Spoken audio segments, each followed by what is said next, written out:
ازيكم يا حبايبي، عاملين ايه؟ يا رب تكونوا بخير. انا جبت صينيه كده حطيتها على البوتاجاز.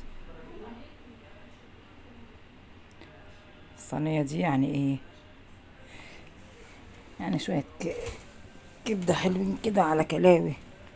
حطيت شويه زيت وقطعت الكلاوي حتت صغيره، وحطيتها بقى لوحدها كده عشان الكلاوي بتاخد سوا عن الكبده. قولوا لي اخباركم ايه؟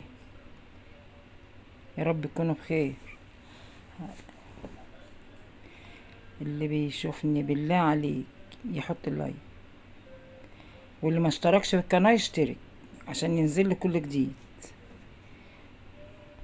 هنا الكبدة الكلاوي يعني قربت دخلت على السوا. رحت حاطة بقى موسعة كده الكبدة ورحت حطاها في النص، ودقيت يجي 4 فصوص توم مع قرن فلفل مع شوية كمون، وحطيت وكزبرة ناشفة وحطيتهم على دقة الفلفل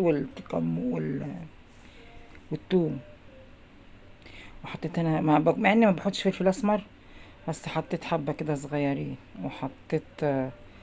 حطيت فلفل اسمر، حطيت كزبره، حطيت حبه كمون. وانا اصلا حط عليها خل، وقبل ما اعملها حطيت عليها خل، نزلت منها شويه الدم اللي عليها، يعني شطفتها بشويه خل. وقطعت لها قرنين فلفل كده سبايسي، وعصرت ليمونه كمان عليها. طعمها كان تحفه. وقطعت قوطه وخيار، جبنا عيش مفقع كده جميل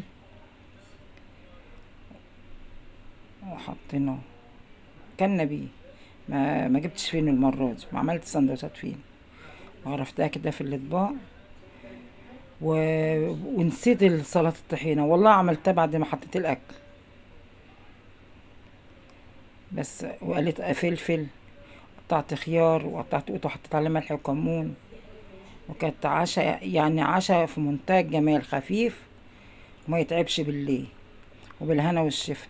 متنسونيش بقى في اللايك والشير، وبالله عليكم اللي ما اشتركش يشترك في القناة.